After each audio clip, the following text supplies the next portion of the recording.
Good morning, good morning.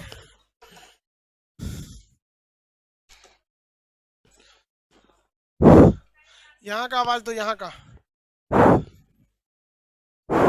Good morning, good morning. बनाइए, question बनाइए आप लोग।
चलिए बाबू, गुड मॉर्निंग आप सब लोग को। कहाँ आप लोग को टेस्ट वगैरह के लिए कुछ दिया गया है?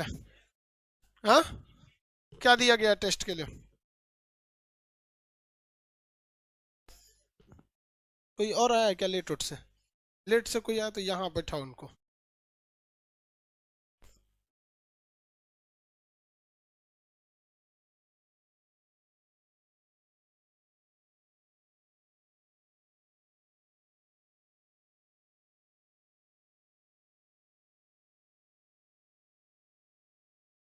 बबनी, यहाँ खड़ा हुई।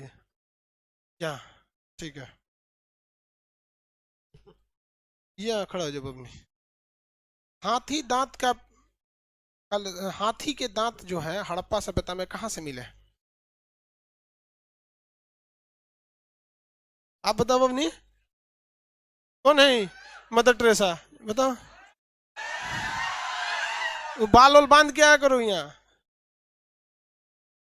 तो नोच लेंगे, झोटा पकड़ के ऐसे शांत हो जाओगे। गुड मॉर्निंग लाइव वाले सब लोग को, गुड मॉर्निंग। यहाँ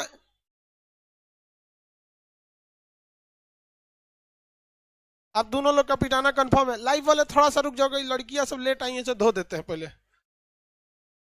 आप बताओ बबनी, हाथी के दांत कहाँ से मिले?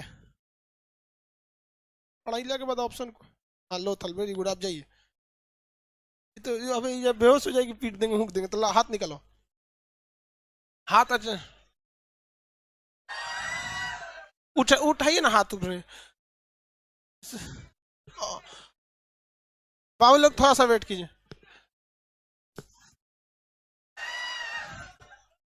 हाथ निकालिए और ऊपर। ऐसे लग जाएगा ना, तो इसी से मारे थे सब, पता है किसको? अंग्रेज सब, लाला लाजपत राय को। तो आप वो चल जाइएगा मेरे ताबूत की आखिरी कील सब चाहिए। अरे इससे, इसको लड़की सब के लिए अलग डंडा रखो, इससे बड़ी तेज चोट लगता है, आवाजों नहीं करता है, उनमें जाके बेहोश होश हो जाएगी तो दिक्कत हो जाएगा। देखिए, यहाँ महात्मा बुद्ध की मूर्ति हम बस इसलिए लगाए हैं जो इस बात का संकेत है कि हम अहिंसा के पुजारी हैं, लेकिन हम कतई अहिंसा के पुजारी नहीं हैं। बस इसलिए लगा दीजिए कि आपको लगेगा कि हम अहिंसावादी हैं, थोड़ा भी नहीं है अहिंसावाद, खास करके पीटने के टाइम पे तो। चलिए, लाइव वाले लोग, आप लोग का क्वेश्चन, आप लोग को जो एप्लीकेशन वाले हैं उन लोग को भी अभी क्वेश्चन नहीं मिला होगा। जो लाइव सेंटर पे पढ़ रहे हैं उन लोग को तो मिल गया होगा, एप्लीकेशन वाले लड़कों को अभी क्वेश्चन नहीं मिला होगा। तो खैर, अभी क्वेश्चन आप लोग इसको बनाएंगे, अभी एक और टेस्ट बचा हुआ है। कल एक और आपका क्या होगा, टेस्ट होगा। तो कुछ कुछ क्वेश्चन हम आपको पढ़ा था। हड़प्पा सभ्यता में सर्वप्रथम संपूर्ण क्षेत्रफल का विस्तार किस प्रकार है? कैसा है? त्रिभुजाकार आकार का है। कैसा है? त्रिभुजाकार आकार का है। तो लाइव वाले जो एप्लीकेशन वाले हैं भाई, आपको तो खुद से असेसमेंट करना है। अभी आपका क्वेश्चन लाइव वालों को थोड़ा सा लेट हो गया, हमारे दिमाग से उतर गया, सैटरडे को देना था। तुम लोग को भी ध्यान देना चाहिए कि क्वेश्चन एप्लीकेशन पे गया कि नहीं। तो थोड़ा आज पढ़ा देते हैं, अब फिर डिस्कशन करा देंगे, क्योंकि लाइव पटना वालों को क्वेश्चन मिल गया है और एप्लीकेशन वालों को अभी नहीं गया है। तो वैसे भी आप लोग को अभी 84 क्वेश्चन मिला है, अभी लगभग 50 और मिलेगा क्वेश्चन, 30-40 अभी और मिलेगा, तो जिसमें मृदभांड वगैरह के बारे में मिलेगा। तो फिर उसमें कल क्वेश्चन कराएंगे, कल यहाँ धुनाई चालू होगा, ठीक है। लड़की के लिए अलग फट्ठा का बना रहे हो, लकड़ी का, समझ में गया। ये सब के लिए तो लड़का पिटाने के लिए पैदे हुआ है, देख रहे हो सब कितना खुश है, सब पिटाने के लिए पैदा हुआ। चलिए वो स्टार्ट करते हैं आगे थोड़ा सा। हमने आपको इतिहास के 2 कालखंडों के बारे में बताया। एक कालखंड उसे कहा गया जिसके बारे में कोई लिखित स्रोत नहीं था, समझ आई ना गया। अरे एप्लीकेशन वाले राम राम गुरुजी, अरे राम राम बाबू, सब लोग ठीक है।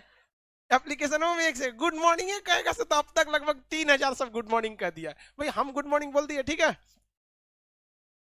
इंग्लिश एप्लीकेशन के इंग्लिश चीज बाबू, एप्लीकेशन वाले ध्यान दीजिए, जिन लोगों को इंग्लिश पीडीएफ चाहिए ना, उनको English PDF chapter by chapter मिलेगा, एक साथ नहीं मिल पाएगा। कल इंग्लिश पीडीएफ सिंधु सभ्यता तक डलवा दीजिएगा, ठीक है। वो हमने एक ट्रांसलेटर रख दिया है, उसको हिंदी से इंग्लिश ट्रांसलेट करता है, फिर उसको आप लोग को डाल देगा, ठीक है। आज से सारा क्लास होगा एप्लीकेशन पे भी। हम लोग इतिहास के थोड़ा सा इस पे चलते हैं जहां तक आप लोग को समझाया गया था। बताइए तो प्राग ऐतिहासिक किसे कहा गया? बहुत पुराना था, लिखबे नहीं किया। आद ऐतिहासिक, और एक तो क्या हो गया ऐतिहासिक, ऐतिहासिक हिस्टोरिकल टाइम। ये क्या था? प्रोटो हिस्ट्री, ये था प्री हिस्ट्री। इसके बारे में हम बहुत सारा डिटेल से बता दिए, इसमें मृदभांड बताए थे। इसी के अंदर आपका पाषाण काल, पूरा पाषाण काल, नव पाषाण काल, मध्य पाषाण काल, ताम्र पाषाण काल, ये सब 75 तो चीजें आई थी सब इसके अंदर। रुक इधर, कौन सी के लिए आया? पढ़ने आए हो? फर्स्ट क्लास है, बच गया यहाँ पे। फर्स्ट क्लास है, यहीं बैठ जाओ, चाहे कहीं बैठाइए, इसको हटाइए, इसको दिए रहते तो फर्स्ट क्लास नहीं रहता था, एकदम बढ़िया से चूरे रहते तो। देख रहे हो एप्लीकेशन वाला बच, हमको तो लगता है झूठ बोल रहा है, फर्स्ट क्लास है। पीट देगा इसको, ले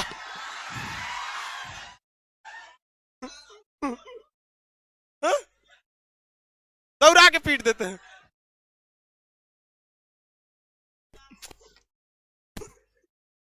इसके बारे में हम सब बताए, गेट बंद करते हैं जब कोई नहीं आएगा, नहीं तो अब फर्स्ट क्लास जिसका रहेगा वो थुराएगा। अब यहाँ पे बहुत मजा आता है सुबह सुबह किसी को पीटने में, जानते हैं क्या मजा? मारो तो सोचो अपनों हाथों में चोट लगता है, झंझना जाता है, तब समझ में आता है वाह कितना मजा आया होगा उसको। अब हम लोग आते हैं ऐतिहासिक काल में। इतिहास की वह कालखंड जिसके बारे में लिखित स्रोत है और इतनी बेहतरीन ढंग से लिखा गया है कि उसे इजीली पढ़ा जा सकता है। ये अलग बात है कि उसकी भाषाएं अलग हो सकती हैं, उसकी लिपियां अलग हो सकती है। भाषा का मतलब होता है किस तरह से क्या लिख रहे हैं। जैसे हिंदी एक अलग भाषा है, इंग्लिश एक अलग भाषा है, पर दोनों की लिपियां सेम है, दोनों इधर से ही लिखा जाता है। जैसे मान के चलिए हम इंग्लिश लिखते हैं यहाँ पे, और जैसे मान के चलिए इंग्लिश में हम लिख देते हैं राम, तो रामा लिखा जाता है, और हिंदी में लिखेंगे तो राम हो जाता है। हिंदी में लिख देते हैं तो क्या हो जाता है? राम हो जाता है। किसी को कोई दिक्कत नहीं?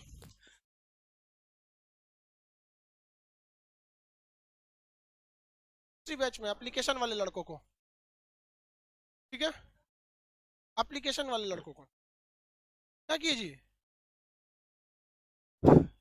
कहाँ से आवाज आ रहा है? कौन सा सेंटर है? लाइव सेंटर वाले लोग, आप जो भी डिस्ट्रिक्ट वाले हैं, आप लोग अपना माइक आवाज कम रखा कीजिए, वहां से म्यूट किया कीजिए, यहां तक आवाज आ जाती है, ठीक है। उसको मत, आवाज नहीं जा रहा है पीछे। देखिए हिंदी में भी इंग्लिश में भी राम और इधर में भी राम, तो दोनों को तो इधर से ही लिखेंगे, तो दोनों की लिपि कैसी है? खरोष्टी है। लेकिन उर्दू इधर से लिखा जाता है, रोमन ऊपर नीचे लिखा जाता है, तो भाषा अलग हो सकती है, लिपि अलग हो सकती है, लेकिन दोनों के बारे में आदमी आराम से पढ़ लिया है। तो ऐसे कालखंड को हम क्या कहते हैं? ऐतिहासिक काल। इस ऐतिहासिक कालखंड को पढ़ने के तीन मुख्य रूप से स्रोत है। एक आपका क्या हो सकता है? पुरातात्विक स्रोत। पुरातात्विक मतलब जो हर समय मिलते आए हैं, इसमें भी पुरातात्विक मिला है, इसमें भी पुरातात्विक मिला है, इसमें भी पुरातात्विक मिला है, तो पुरातात्विक स्रोत। दूसरा हो सकता है इसके अंतर्गत कुछ विदेशी यात्री आए होंगे, जैसे चाइना से पढ़ने आया था फाहियान। चाइना से पढ़ने कौन आया था? फाहियान। कितने लोग बता सकते हैं यहां क्लास में कि फाहियान किसके शासन काल में आया था? एप्लीकेशन वाले कितने लोग बता सकते हैं? एप्लीकेशन वाले लड़के कितने लोग बता सकते हैं कि फाहियान किसके शासनकाल में आया था? चलिए बहुत ठीक है, चंद्रगुप्त द्वितीय। थोड़ा सा आप लोग ये करा हुएन सांग के शासनकाल में, रे बकलवा अरे हुएन सांग तो खुद चाइना का था, वो खुद उसके बाद आया था, तो कह रहा हुएन सांग के शासनकाल में याद है एकदम। ऐसा ही एक लड़का था, उसको हम कहें कि जाओ ना एक काम करना, तुम पानी ले, एक तो स्टाफ था मेरा पहले, तो उससे कहें कि पानी लेते आना, तो मिनरल वाटर ले आना, इन्हें कि नल का कहीं लेके आना। दुकान पे गया तो भूल गया, कह रहा है कि हमको वाटर प्रूफ पानी चाहिए। कान सर मांगे। अब दुकानदार भी कंफ्यूज हो गया, कान सर मांगे इसका मतलब कोई नया नया पानी आया होगा, वाटर प्रूफ पानी मांग रहा है।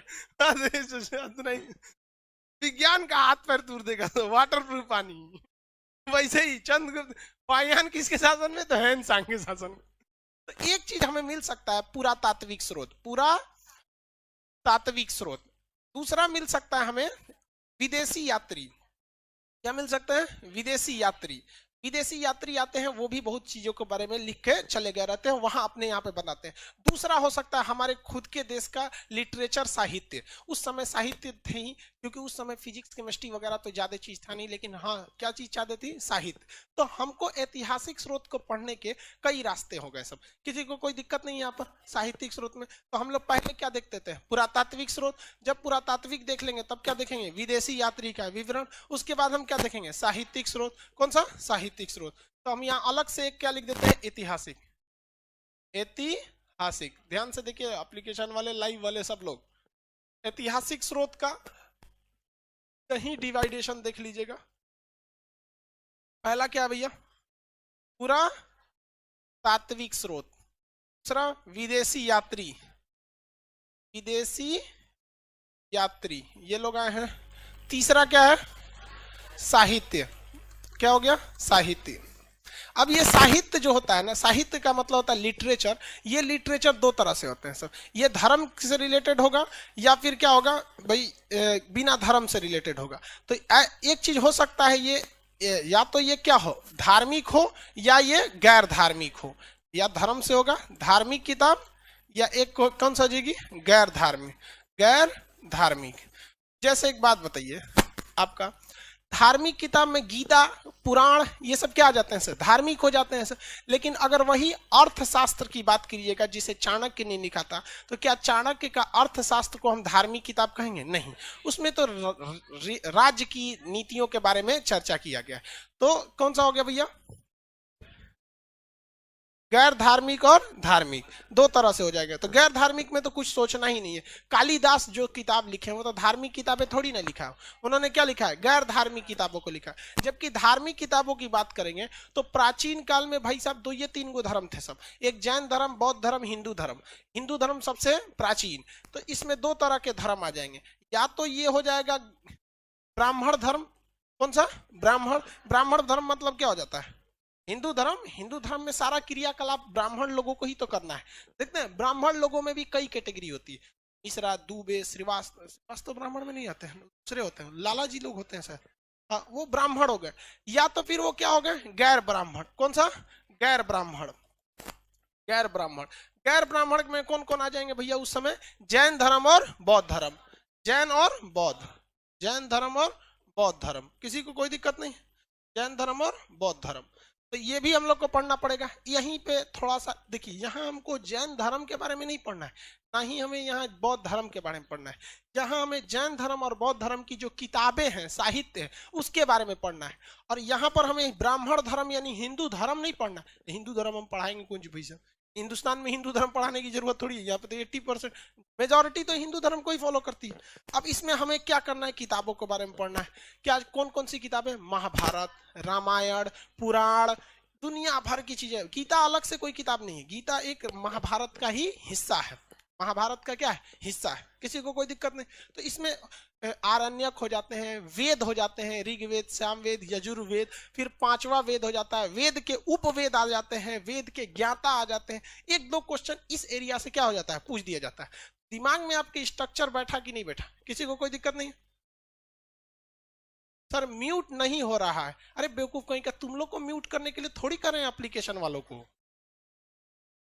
अपन म्यूट करके बैठा ले भाई। एप्लीकेशन वाले लोग ध्यान दो, क्लास 4 डिजाइन से चलता है, टोटल 4 डिजाइन से। पटना में एक हॉल नंबर 1 है, यहाँ के लड़कों को कोई दिक्कत नहीं, यही थुराते हैं सब, मेन यही थुराते हैं सब। फिर पटना में हॉल नंबर 2-3 के लड़के हैं, जब हॉल नंबर 1 में जगह नहीं बचता है तो वो 2-3 में चले जाते हैं। 2 हो गया।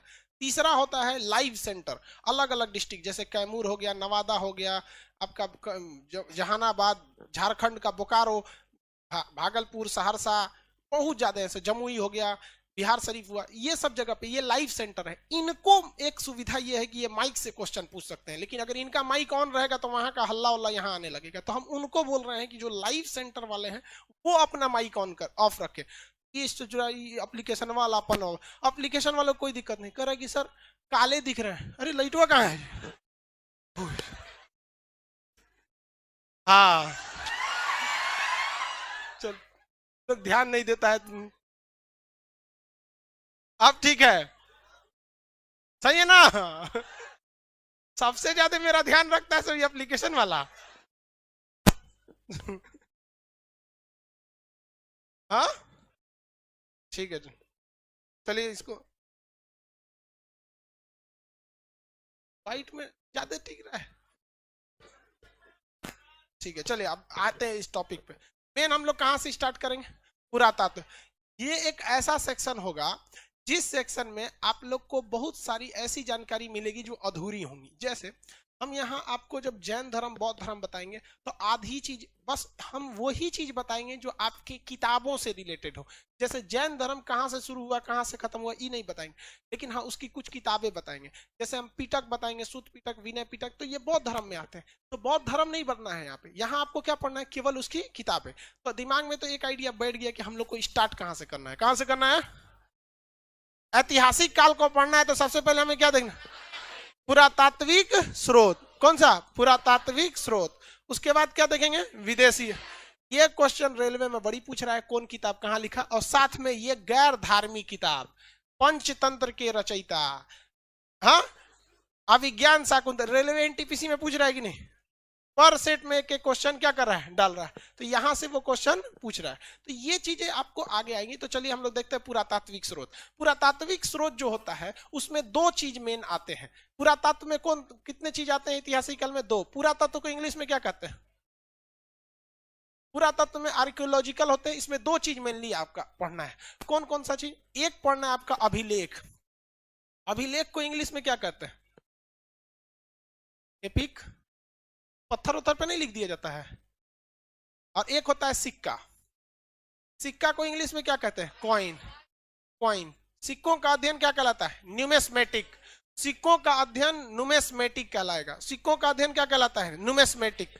किसी को कोई दिक्कत नहीं है? सिक्कों का अध्ययन न्यूमेस्मेटिक कहलाता है। सिक्का को जब आप पढ़िएगा ना तो कंफ्यूजन हो जाएंगे, क्योंकि इतने टाइप के आपको सिक्के मिलेंगे कि पगला जाएंगे। जैसे आपको टेराकोटा मिल सकता है, पर्ण सिक्का, आहत सिक्का, कारसर पाण सिक्का, पंचमार्क सिक्का, सोने का सिक्का, सर्वाधिक सोना, अशुद्ध सिक्का, अशुद्ध सोने का सिक्का, सबसे पहले सोने का सिक्का। 75 ठो आपको क्वेश्चन पूछेगा। समझ में आ गया कि नहीं आ गया? किसी को कोई दिक्कत है?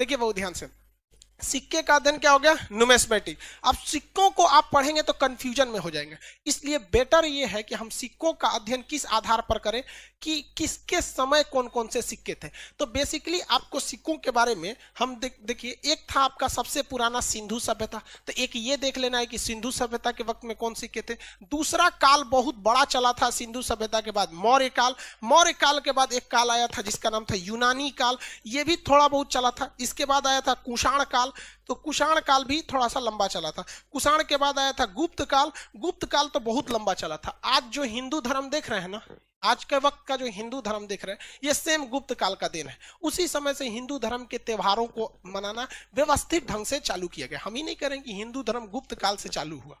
बात समझ रहे हैं? कुछ कुछ लोग भाई धार्मिक चीज पे बहुत ज्यादा पकड़ने लगते हैं। ऐसे काहे बोले भाई? आप विद्यार्थी आप समझिए, बाकी बेरोजगारों के लिए चीज है ये नहीं है। हमको ये समझ में नहीं आता है, जिसको ये चीज समझ में नहीं आता है वो ये सब चीज देखता क्यों है? अब भाई एक वीडियो बना रहे थे जिसमें हम ये बोले कि कश्मीर का मुद्दा यूएनओ में अटका हुआ है। एक आदमी शिकायत करने आए कि आपको समझ नहीं है, शिक्षक है आप, क्या बात है भाई? जब मोदी जी कह दिए कि 370 हट गया तो फिर आप क्यों कह रहे हैं यूएनओ में अटका है? हम कह ले ससुराल इसका लेवल कहाँ है, हमारा ना समझ में आ रहा है भाई। 370 हमारे इंटरनल, अभी भी तो वो यूएनओ में अटका ही हुआ है, नहीं अटका है? आप लोग को इंटरनेशनल रिलेशन में पढ़ाएंगे तो ये चीजों को ध्यान से रखना है। हमको ये काल, अब आपको ये काल पता ही नहीं है क्योंकि आपको आगे पढ़ना है, तो थोड़ा बहुत आपको क्या होगा, प्रॉब्लम आएगा। ठीक है, देखिए ध्यान से, यहां पर सबसे पहला हम ये देखते हैं कि सिंधु सभ्यता में मिट्टी के सिक्के थे। मिट्टी के सिक्का को क्या कहा गया? टेराकोटा। क्या कहा गया? टेराकोटा। मिट्टी के सिक्के टेराकोटा। देखिए हमेशा ये याद किया जाता है कि सिक्के किस काल में मिले। इतिहास में इस तरह से सिलेबस भी डिजाइन किया गया है कि कौन सिक्का कहां मिला, लेकिन आपको ये तरीका याद करेंगे तो दिक्कत हो जाएगा। आपको याद कैसे करना है कि किस काल में कौन सिक्के मिले, जबकि क्वेश्चन पूछेगा कौन सा सिक्का किस, मतलब आपको इधर से याद करना है। मौर्य काल में, मौर्य काल जो था ये भारत में, जब वैदिक काल खत्म हो गई ना तो कौन सा शुरू हुआ? मौर्य काल। और यही मगध से चालू हुआ था मौर्य काल। बहुत बेहतरीन शासन था उस समय, हम लोग का स्वर्ण युग था हमारे गांव। तो मौर्य काल में बेसिकली 3 सिक्के याद रखेंगे। एक याद रखेंगे पर्ण, आहत, पंचमार्क। देखिए आहत, आहत, आहत सिक्का। आहत सिक्का मतलब कोई सिक्का रहता था उस पर हुमच के कोनो ठोक दीजिए, उसी को क्या कहते हैं? आहत। हुमच के मारता था सब ताकि ऊपर मोहर वोहर कुछ बन जाए। तो आहत सिक्का पहला सिक्का था जिसपे कोई ना कोई डिजाइन बनाया गया था, जबकि टेराकोटा के समय ये सब कुछ नहीं था। तो आहत सिक्का था। इस सिक्का में 5 धातुओं को अक्सर मिलाया जाता था, इसलिए इन्हें पंचमार्क सिक्का कहा गया। क्या कहा गया? पंचमार्क। कौन सा सिक्का?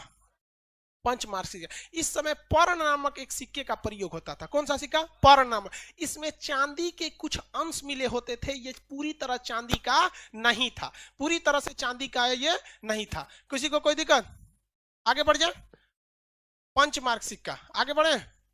चलो बाबू देखो ध्यान से, हम ये हो गया आपका मौर्य काल का सिक्का। तो सिक्का बताइए, तो सबसे पहले सिंधु सभ्यता, पहले आपको ये याद रखना है फिर यहां आगे बढ़ना है। सिंधु सभ्यता में कौन सा सिक्का? उसके बाद सिंधु सभ्यता के बाद कौन सा काल आएगा? मौर्य का। क्या ये डायरेक्ट मौर्य काल आएगा? नहीं, अभी बहुत सारा सीक्वेंस है, हम सिक्कों के हिसाब से बता रहे हैं आपको। अभी तो हमने हिस्ट्री पढ़ाई नहीं, हम तो डायरेक्ट सिक्के पे आ गए। मौर्य काल में कितने सिक्के याद रखेंगे? कौन कौन सा? आहत सिक्का, पंचमार्क और पर्ण। एक्चुअली में आहत सिक्का और पंचमार्क दोनों अलग अलग नहीं है। 5 धातुओं को अगर आप एक में मिलाएंगे, 5 मेटल्स को एक में मिलाएंगे तो क्या ऐसे कहेंगे ए लोहा, एल्युमिनियम, तांबा, चांदी मिल जाओ मिल जाओ, मिलेगा? अरे उसका कूच काच करना पड़ेगा कि नहीं करना पड़ेगा? जब हम लोग मसाला बनाते हैं, खाना आप लोग भी बनाते होंगे लॉज वगैरह में, स्टूडेंट लोग, तो अदरक, लहसुन, प्याज, हल्दी एक में डालते हैं तो क्या कहते हैं? मिल जाओ। नहीं, पंचमार्क, 5 गो मसाला मिला दिए, अब चलेगा आहत। मार कूच के मार, नहीं देखते ओखली उखली, लड़का तो गिलासे में कूच देता है। लड़का का गिलास बहुत काम है, गिलास में पकड़ के कूच दिया। वो दाल घोटनी नहीं रखता है पटना में लड़का, दाल दाल दाल उससे नहीं मिलाता है, गिलास में हाथ डाल के उसी से दाल घोर देता है। तो आहत सिक्का, तो भाई पंचमार्क और आहत को बहुत डिफरेंस देख के मत याद रखिएगा। लेकिन इसको थोड़ा सा और एडवांस बनाया गया था, किस चीज के हिसाब से भाई? ये जब इसमें पर्ण सिक्के में किस चीज के अंश मिले थे? चांदी के। अब भारत में विदेशी आक्रमण हो गया। क्या हो गया? विदेशी आक्रमण। और ये यूनानी आए थे सब। कौन आए थे सर? यूनानी। यूनान से आए थे सो यूनानी। हालांकि ये कहां से आए थे? यूनानी। आगे आक्रमण में बताएंगे इन्होंने किस चीज का सिक्का चालू कर दिया? गोल्ड, सोने का सिक्का। यूनानी ने किसका सिक्का चालू किया? गोल्ड। सोने का सिक्का पहली बार किसने चालू किया? यूनानी। लेकिन इन्हें यूनानी नहीं कहा जाता है, इन्हें इंडो ग्रीक कहा जाता है, हिंद यूनानी। क्या कहा जाता है? हिंद यूनानी। कि यूनान से आए जरूर थे लेकिन बस गए थे भारत में। यूनान से आए जरूर थे लेकिन बस गए थे भारत में। जिस तरह से आप देखेंगे महमूद गजनबी आया, लूट के लेकर चला गया। मोहम्मद गौरी लूट कर लेकर चला गया। मुगल भी आए, सब हमला किए सब, लेकिन उन लोग लूट कर लेके भागने के स्थान पर यहीं पर बसने वाला काम कर दिया। देखिए बस गया सब ज्यादातर यहीं पे, मुगल काल वाला सब। तो वैसे ही यूनानी थे सब, यूनानी आए थे, आक्रमण किए थे, लेकिन यहीं बस गए थे, इसलिए उन्हें क्या कहा गया? हिंद यूनानी। हिंद यूनानी। इंग्लिश वाला क्या कहता है? Indo Greek. Indo Greek. तो भारत में पहली बार सिक्का किसने? सोने का सिक्का हिंद यूनानी। आप यूनानी कहिए या फिर हिंद यूनानी। पहले तो भैया यूनानी था ना, बाद में आके बस गया तो क्या हो गया, हिंदी यूनानी। समझ में आ गया कि नहीं? हम भी तो पटना में आके कंप्लीट बस गए, पटनैया हो गया। पटना के लोग को पटनैया बोला जाता है, पटनिया। यहाँ भाषा भी गजब टाइप की है पटना में। ऐतिलुआ बाबू एक तो मेरा स्टाफ पटना का था, उसकी मम्मी फोन करती थी, बाबू क्लास बंद हो गया खान सर का, अब आ जाओ। क्या कहता था, आ रहे नहीं। ऐतिलुआ भाषा होती है हर जगह की, कोई बात नहीं, भाषा सबकी अच्छी होती है, बस समझना चाहिए। अब देखिए कुषाण आए सब, कोई भी चीज में कंपटीशन बहुत तेजी से होता है। कुषाण वाले आए सब एकदम प्योर सोने का सिक्का चालू किए, प्योर गोल्ड, शुद्ध सोने का सिक्का किसने चालू किया? कुषाण। शुद्ध सोने का सिक्का कुषाण, शुद्ध सोने का सिक्का, शुद्ध सोने का सिक्का कुषाण। आगे बढ़ जाए, शुद्ध सोने का सिक्का कुषाण। अब कौन आ गए सब भैया? गुप्त वाला। भाई साहब इसमें सबसे ज्यादा देखिए, अगर कहेगा कि सबसे ज्यादा सोने का सिक्का कौन चलाया तो गुप्त वाला। इस ससुरा लगा सब सर्वाधिक, मार छाप सोना छाप, एकदम धड़ाधड़ सोने का सिक्का चालू करने लगा। तो जब भी किसी चीज की क्वांटिटी को आप बढ़ा देते हैं तो क्वालिटी कंट्रोल करना थोड़ा मुश्किल हो जाता है। बहुत ज्यादा चीज, थोड़ी सी सब्जी बनाइएगा बड़ा टेस्टी बनता है, और वही हुमच के सब्जी बनाइएगा तो क्या होता है? खराब हो जाता है। नहीं देखते हैं, थोड़ा सा टेस्ट उतना क्या हो जाता है? खराब हो जाता है। तो वही हो गया यहाँ पे, सर्वाधिक सिक्का किसने चालू किया? गुप्त। तो भैया जब सर्वाधिक चालू करेंगे तो अशुद्ध हो ही जाएगा। क्या हो जाएगा? अशुद्ध हो जाएगा। क्या हो गया? अशुद्ध। तो ये लोग ने क्या कर दिया, सर्वाधिक सोने का सिक्का चालू किए थे, लेकिन वो सिक्का कैसा हो गया था? अशुद्ध हो गया था। तो सिक्का कैसा हो गया? अशुद्ध हो गया। किसी को कोई दिक्कत नहीं ना? ठीक है, कोई भी चीज को ज्यादा करिएगा तो अशुद्ध नहीं हो जाएगा। जैसे मान के चलिए अगर आप दिल्ली के क्लास में रहेंगे,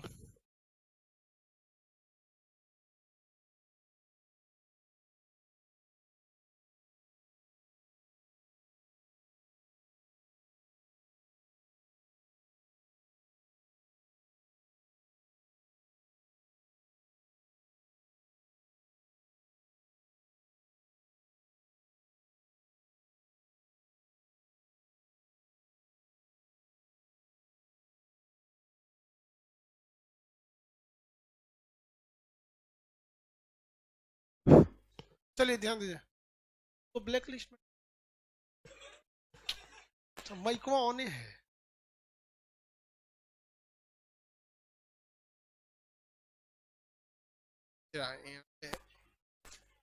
चलिए, अरे बहुत इतना आदमी फेमस होने के बाद कॉल बहुत ज्यादा आने लगते। चलो ध्यान दीजिए, सर्वाध तू लोग तो खाली गलते सोच लेता है, उस सब का हम लोग अब बुढ़ा गया आदमी, तू लोग हम लोग देखता है ना दाढ़ी कटवाने का गढ़ रहा है, हम सोचे संडे जैसा दिन पार हो गया बनवा लेते आदमी। हम लोग वो सब दिन पार कर गए। हम लोग के पास जो इस के पास कॉल आता है तो सोचता ओ ये कॉल आ गया अफसर के, पगला सब यहाँ पे। तू लोग कौन चीज इतिहासकार बनेगा लोग। शुद्ध सोने का सिक्का, ये देखिए शुद्ध सिक्का कुषाण, सर्वाधिक सोना अशुद्ध सोना, हाँ गुप्त। कौन सा?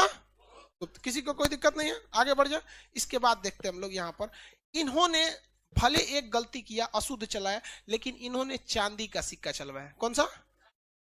चांदी का सिक्का। कौन सा? चांदी का।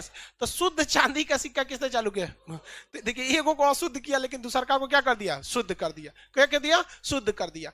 अब इसमें एक और सिक्का था जिसमें मोर बना होता था, जिसे कहा गया मयूर शैली। क्या कहा गया? मयूर शैली। मयूर शैली, मयूर सिक्का गुप्त काल, मयूर सिक्का गुप्त काल। इन्हीं के समय कौड़ी का प्रयोग हो गया। किसका? कौड़ी का प्रयोग हुआ। कौड़ी देखे हैं लोग? कौड़ी पत्थर से मिलता है, समुद्र से निकलता है कौड़ी, छोटा छोटा होता है कौड़ी।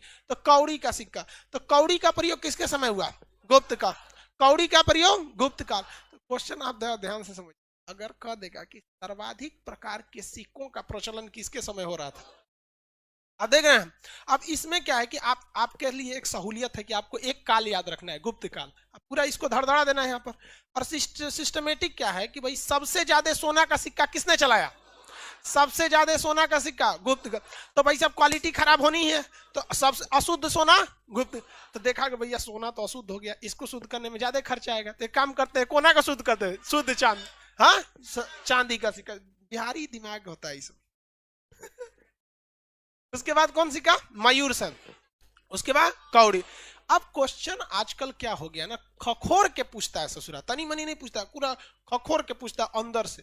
कहेगा कि एक बात बताओ, चांदी का सिक्का किस, देखिए ये सर्वाधिक तो सोना का सिक्का इसके समय हुआ ही था, लेकिन कहेगा कि अशुद्ध हुआ तो कौन ससुरा सबसे ज्यादा अशुद्ध किया? चांदी का सिक्का कौन लाया, मयूर शैली का कौन लाया? क्योंकि ये एक स्पेशल कैटेगरी है। क्या है? Special category. तो सबसे ज्यादा अशुद्ध किया था स्कंदगुप्त, सबसे ज्यादा अशुद्ध स्कंदगुप्त। नाम से देखिए, अशुद्ध स्कंदगुप्त, अशुद्ध और स्कंदगुप्त, अशुद्ध और स्कंदगुप्त, अशुद्ध और कौन किया? स्कंदगुप्त। अब बात समझिए, कोई भी चीज की क्वालिटी खराब क्यों होती है? जब आपके पास पैसा गड़बड़ाता है तब।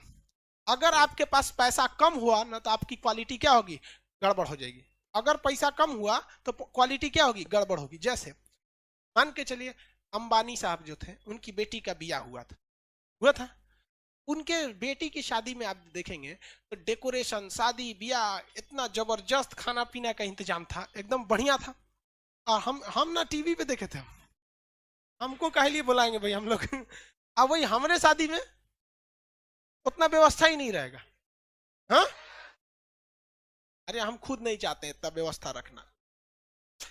अरे ये सब बहुत गड़बड़ चीज है। इतिहास में हमारे हमारे देश में इतिहास में कुछ इतनी भीषण गलती हुई ना, इतनी भयानक गलती, जिसकी खामियाजा आज हमारे पूरे देश को उठाना पड़ता। आज किसी घर में बेटी पैदा होती है तो जब वो 5 साल की हो जाती है तो उसका बाप पढ़ाने से ज्यादा उसके दहेज के लिए एफडी करना चालू कर देता, फिक्स डिपॉजिट, जो इस देश के लिए एक दीमक की तरह खोखला कर रहा है, और जिसके लिए केवल और केवल जिम्मेदार हम और आप जैसे पुरुष समाज है।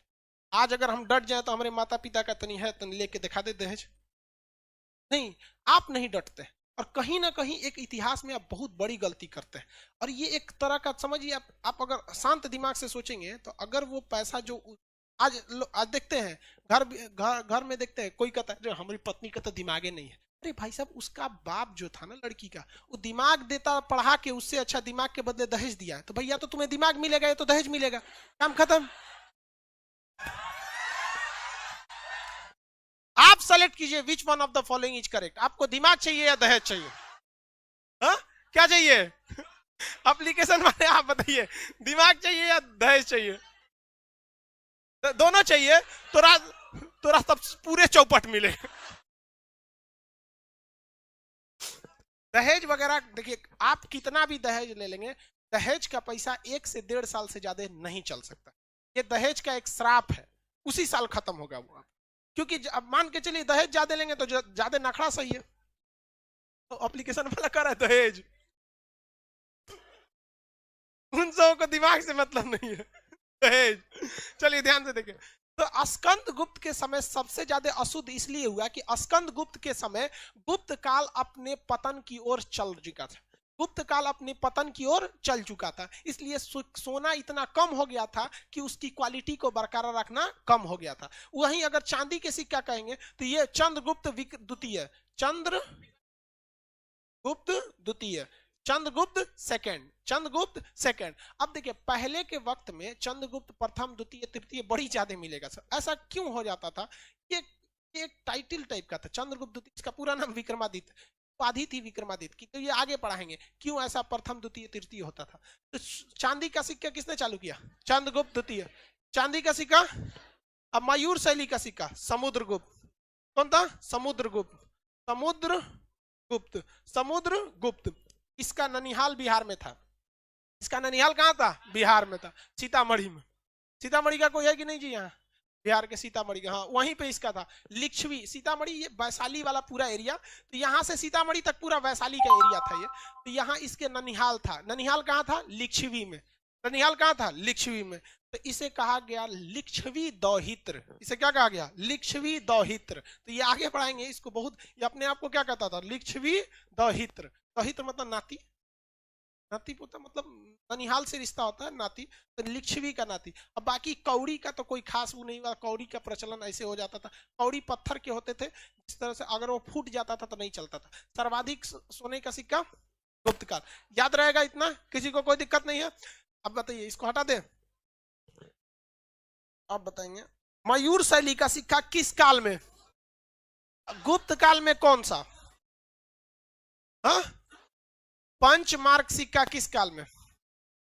हाँ, पंचमार्क मौर्य का। पंचमार्क सिक्का को हम एक और क्या नाम दे सकते हैं? आहत सिक्का। मौर्य काल में एक चांदी का सिक्का था जो अशुद्ध था, क्या ना था? पर्ण। कर्ण नहीं जी, पर्ण। क्या था? पर्ण। सर्वाधिक अशुद्ध सोने का सिक्का, हाँ, गुप्त काल। और गुप्त काल में भी कौन? स्कंद गुप्त। मयूर शैली का सिक्का, समुद्रगुप्त। शुद्ध चांदी का सिक्का, चंद्रगुप्त द्वितीय। चंद्रगुप्त द्वितीय। कौड़ियों का प्रयोग, कौड़ियों का प्रयोग गुप्त काल में था। कौड़ियों का प्रयोग गुप्त काल में। इसमें एक और बात में इसमें आएगा, सर्वाधिक सोने का सिक्का, सर्वाधिक सोना गुप्त काल। सर्वाधिक सोना जब कहेगा शुद्ध सोना कुषाण, शुद्ध सोना, शुद्ध सोना कुषाण, शुद्ध सोना कुषाण। सर्वप्रथम सोना, सर्वप्रथम सोना यूनानी। यूनानी को और क्या कहा गया? हिंद यूनानी। इंग्लिश में इंडो ग्रीक, इंग्लिश में इंडो ग्रीक, इंग्लिश में इंडो ग्रीक। किसी को कोई दिक्कत नहीं है? आगे बढ़ जाते हैं हम लोग इसमें। अब आते हैं तो आगे की ओर, सातवाहन काल। कौन सा काल? सातवाहन काल। सातवाहन काल में शीशे का सिक्का प्रयोग है। सातवाहन काल में शीशे का सिक्का, यहीं पे लिख देते हैं, ऊपर करने की जरूरत नहीं। 6 नंबर सातवाहन। सातवाहन ये महाराष्ट्र के एरिया में था, महाराष्ट्र और आंध्र प्रदेश में, इसलिए इसे आंध्र सातवाहन कहा जाता है। सातवाहन काल में सिक्का कैसा था भैया? किसका? शीशा का। शीशा का सिक्का। सातवाहन काल में शीशा का सिक्का था। अब इसके बाद आ गए भैया हुमायूं। कौन है? हुमायूं। भाई मुगल काल। और हुमायूं को थूर दिया एगो बिहारी पकड़ के, नाम था शेर शाह सूरी। क्या नाम था? शेर। पकड़ के एकदम अच्छा से इना चूर दिया उनको। बहुत अपने आप को घमंडी समझता है, बाबर के लड़का। अरे सोच रहा बाबर झाबर नाम का आजकल लोग कुत्ता पाल रहा है लोग, बाबर का। और वो बिहार में आके तान रहा है बाबर का लड़का है हुमायूं। ये बिहारी था शेर शाह सूरी। एक पता था ये बाबर का लड़का झाबर जो है ये बाढ़ कभी देखा नहीं है, बाढ़ कभी नहीं देखा था। ये हुमायूं कभी बाढ़ देखा ही नहीं था। आई चल आया बिहार में लड़ने। ये सोच रही आधा लड़का न बातचीत, जो लड़का पैदा होता है ना बिहार में, उस बाढ़ वाला एरिया में, मामा नाना कहना बाद में सीखता है, पहले वो समझ जाता है बाढ़ क्या होता है। बहुत विकट परिस्थिति है बिहार में। अब ये चल आया बिहार में लड़ने, शेर शाह सूरी उसको घेर लिया, कहा कि रुक जाएगा, अगस्त का महीना आने दो, ऐस बाढ़ आएगा कि बाढ़ में दह गया हुमायूं। ये बोका था। अरे भाई बाढ़ आया है तो भागो, तो ऊंचा जगह भागो ना, गंगा में कूद गया। पूरा बैल था। मतलब यही होता है कि अगर बाप की संपत्ति, छोड़ी हुई संपत्ति आपको मिलेगी ना, तो बहुत ज्यादा आप नहीं कर सकते, भेड़ा होंगे।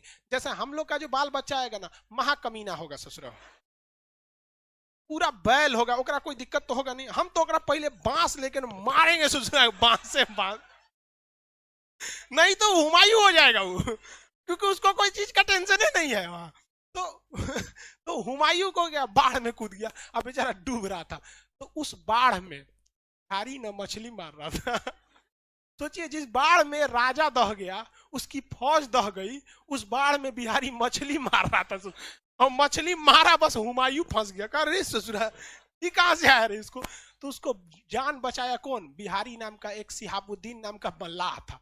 कहा रे पकड़ तुम इमे कौन जी कर रहा है? करा हम में थोड़े आए थे, शेर शाह सूरिया मारा, हमारा भागे का जगह नहीं था, कूद गए। तो वही बचाया उसको।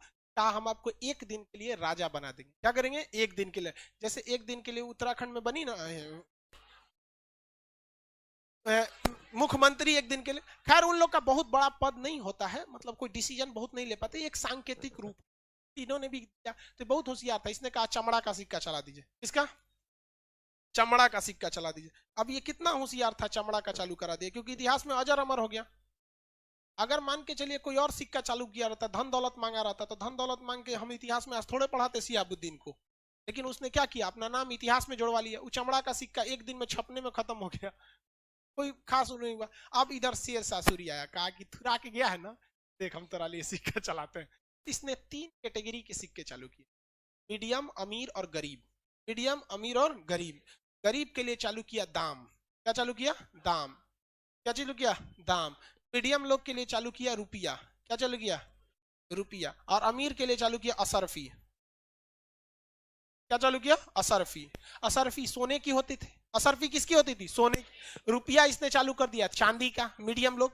और दाम चालू किया तांबा का। तो गरीब लोग किसका प्रयोग करते थे? दाम। गरीब लोग, मीडियम लोग रुपया, अमीर लोग।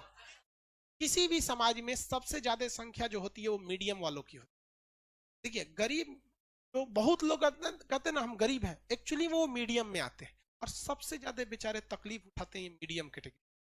बेचारा ना किसी से कुछ कह सकते हैं, ना मांग सकते हैं, ना कुछ। भाई जो अत्यंत गरीब है तो बोल सकता है, समाज की उसके प्रति सहानुभूति भी रहती है। अब बेचारा जो मीडियम कैटेगरी के रहते हैं वो बेचारे बोल भी नहीं बोल पाते। हालांकि समाज में शुरू से ही ये ढांचा रहा है अमीर गरीब मीडियम वाला। तो इसने कितना बेहतरीन काम किया। दाम किसका बनाया था? तांबा का। दाम किसका बना दिया? रुपया। असरफी, यह है बिहारी बुद्धि। और इसने पाटलिपुत्रा का नाम क्या रख दिया था? पाटलिपुत्रा का नाम पटना। कौन रखा जी? शेरशाह। इतना नहीं पता। रुपया किसने चालू किया? शेरशाह। तो आज हमारा राष्ट्रीय मुद्रा क्या है? रुपया। तो गर्व है कि भाई साहब ये रुपया एक बिहारी ने चालू किया है कि नहीं? अच्छी बात है। यहाँ पे सबको लिए गर्व की बात है। देखिए लेकिन बात समझिए, आज के वक्त में बिहारी लोग अपना क्रेडिबिलिटी गिराते जा रहे हैं।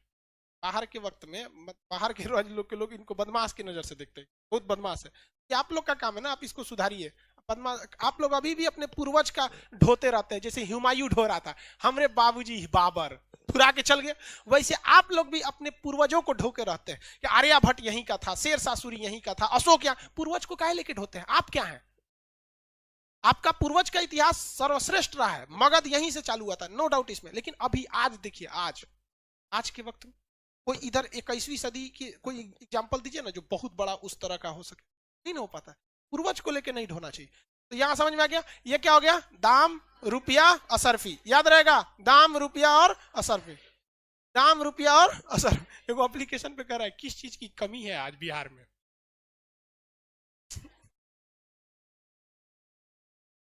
अरे यार, यही सब तो तुम ये करा है आज के वक्त में।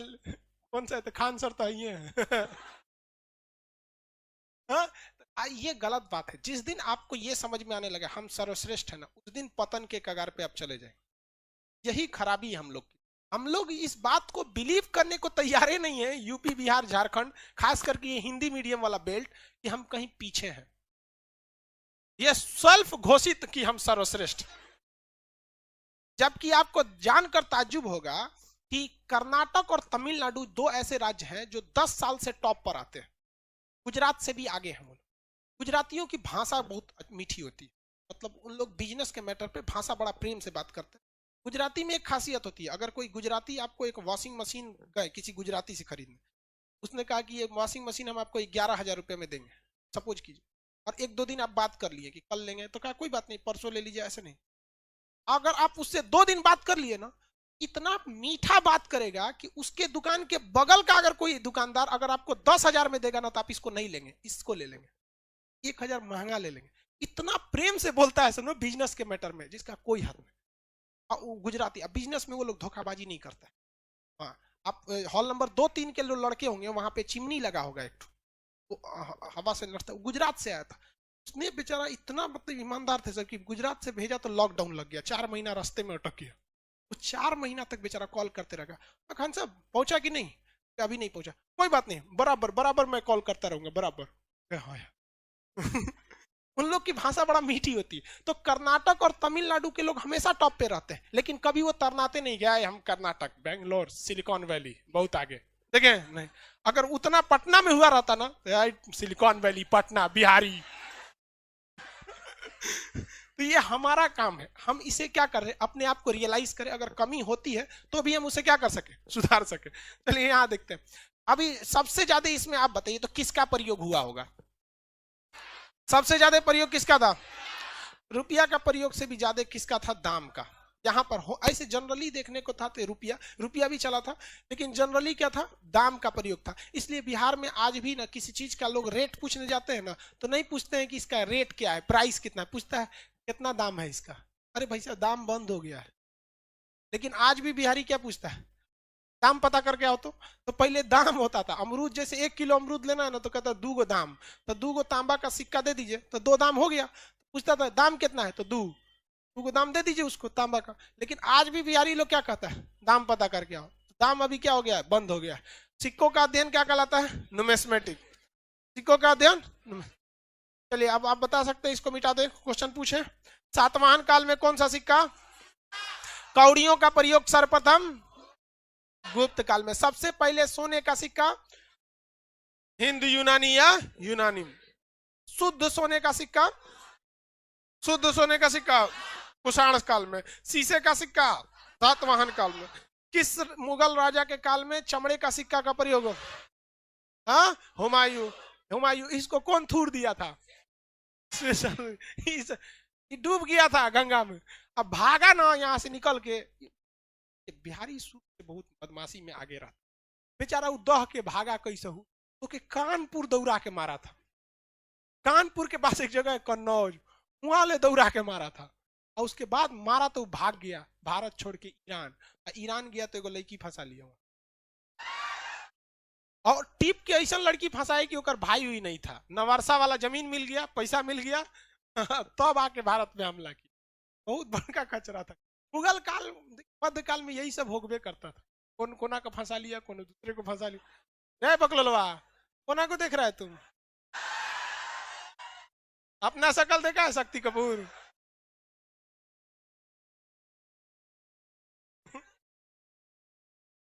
देखो बकलोल कहीं कहीं, सीधा देख इधर मेरी ओर। एप्लीकेशन वाले आप ही लोग ठीक है, ये सब देखता है इधर उधर, इधर पर्दा लगवा देंगे हम।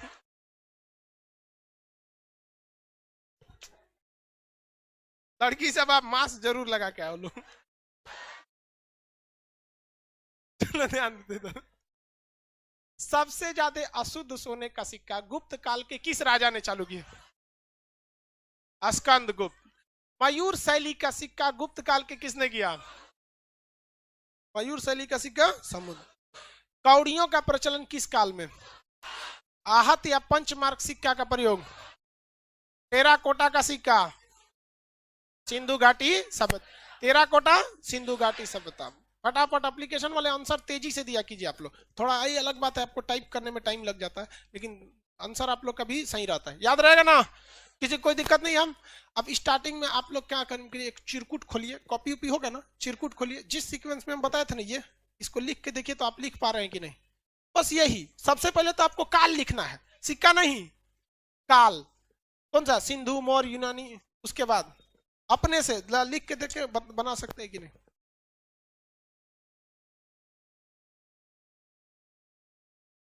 अरे काय लिए दिखा दे एक बार, हम तो लिखा हुआ तो है आपके मटेरियल में, नहीं लिखा है, दिखाइए उसमें।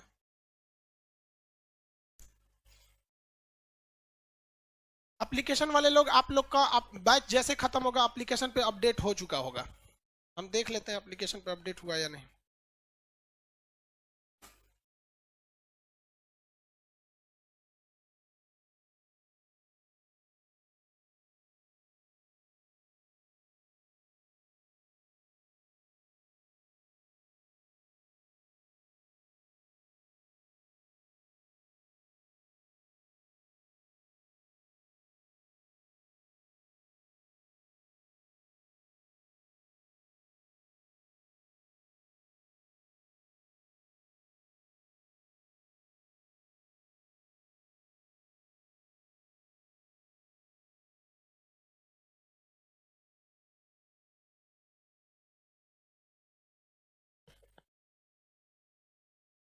फटाफट बनाएंगे एप्लीकेशन वाले, आप लोग भी फटाफट बताएंगे। जब तक हम यहाँ पटना वालों को थूर थार देते हैं क्लास में घूम के, ठीक है, आप बनाइए, हम इधर थुराई चालू कर रहे हैं अंदर इन लोग को। में ध्यान दिया कीजिए लिखने के लिए। ये देखिए, ये सीक्वेंस याद रहना चाहिए, वरना एग्जाम में गायब हो जाएगा आपको। ये सीक्वेंस होना चाहिए, सिंधु सभ्यता, मौर्य, पहले ये याद रखें, पहले सिंधु सभ्यता के बाद कौन आएगा, मौर्य, मौर्य के बाद हिंद यूनानी, हिंद यूनानी के बाद कुषाण, कुषाण के बाद गुप्त, गुप्त के बाद आएंगे आपका सातवाहन। अब सातवाहन के बाद मुस्लिम शासक आएंगे सब। जब जब पूरा जैसे ये सब शासक खत्म हो जाते, देखिए भारत में सीक्वेंस देखिए, शुरुआत में बहुत बड़े हिंदू बड़े बड़े योद्धा हुए, हिंदू शासक हुए बहुत बड़े। उसके बाद एक दौर आया मुस्लिम का, उसके बाद दौर आया ये सब सीबीएसई बोर्ड वालों का, अंग्रेज, किसका? अंग्रेज सबका। तो 3 दौर आया यहाँ पे। सीबीएसई वाला घुसी आएगा सब नहीं। आप में से कितना है सब सीबीएसई बोर्ड वाला लाइव में? मतलब पटना में बहुत कम है सब, बेचारा डरे बोलबो नहीं करता है।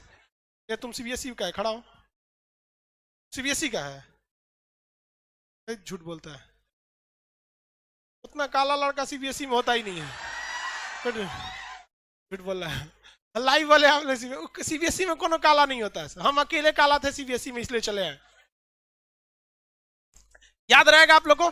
अब हम लोग को ये सीक्वेंस याद रखिएगा। देखिए आपके मटेरियल में जो दिया है वो सीक्वेंस में नहीं है, यहां आप क्या करेंगे, ये सीक्वेंस में भी याद रखेंगे। आपके मटेरियल में भी दूसरे टाइप का है, ये भी है, बात सही में, लेकिन आपके मटेरियल में ना ऐसे है, सर्वाधिक सिक्का गुप्त, अशुद्ध सिक्का गुप्त, इस तरह से है। समझ में आ गया? अब हम लोग को देखना है कौन सा चीज भैया, अभिलेख। अभिलेख का मतलब क्या था? पत्थर पे ठोक ठाक के लिख देना, क्या हो जाता? अभिलेख। ठोक ठाक के कोनो चीज पे लिख देंगे तो क्या होगा? अभिलेख। पत्थर पे ठोक के लिखे शिलालेख, क्या लिख गया? शिलालेख। कोनो पिलर बना दिए इसे, अब पिलर पे ठोक ठाक के लिखे तो पिलर इडिक्ट, स्तंभ लेख, क्या हो गया? कोनो दीवार पे ठोक के लिख दिए, जैसे ऐसे दीवार पे ठोक के दिए राक्षस निवास, मान के चलिए आप अपने घर के आगे क्या लिख दिए? राक्षस निवास। तो दीवार पे ठोक के लिखे हैं तो उसे कहते हैं भित्ति लेख। भित्ति मतलब होता है दीवार, क्या लिखे हैं? भित्ति लेख, राक्षस निवास हो गया। और अगर मान के चलिए कोनो गुफा में ठोक के लिख दिए गुफा लेख। डीएम साहब के दरवाजे पे लिखा रहता है डीएम साहब का नाम, वो एक छोटे से पत्थर पे लिखा रहता है, तो क्या होता है? शिलालेख। क्या होता है? शिलालेख। एक बड़ा सा मीनार बना देते हैं और उस पर अपना संदेश लिख के दे देते हैं, क्या हो जाएगा? स्तंभ लेख। क्या हो जाएगा? स्तंभ लेख। तो पिलर इडिक्ट हो सकता है, पत्थर पे लिखेंगे तो रॉक इडिक्ट हो सकता है, दीवार पे लिखेंगे तो वॉल इडिक्ट हो सकता है, गुफा में लिखेंगे तो केव इडिक्ट हो सकता है, अंग्रेजी में पत्थर पे तो शिलालेख। क्या हो गया? शिलालेख। शिलालेख का एक सेंस होता है कि शिलालेख पे लिखी चीज कभी मिट, तो लोग कहते भी हैं यार बनना है तो शिलालेख बनो ना, अखबार बन के क्या करोगे? अखबार का अहमियत केवल 24 घंटे। किसी को पिछले दिन का अखबार देंगे तो, लेकिन अखबार की भी बहुत बड़ी अहमियत है। कहते हैं मैं अखबार हूं, मेरी औकात ही क्या है, लेकिन शहर को जलाने के लिए मैं अकेला ही काफी। और हमारे देश की मीडिया शर्म आनी चाहिए 142वें नंबर। उससे अच्छा तो हमारा रैंकिंग 8वां नंबर। चलिए अब कल मिलेगा, कल अभिलेख के बारे में पढ़ेंगे। लाइव वाले लोग कल क्लास करेंगे, ठीक है? गर्ल्स लोग निकलेंगे, कल टेस्ट भी होगा। हाँ कल नहीं, कल तो थर्सडे के दिन नक्शा का नया बैच होगा, वो सब बता देंगे आपको। लाइव वाले लोग अब मिलेंगे अगले क्लास।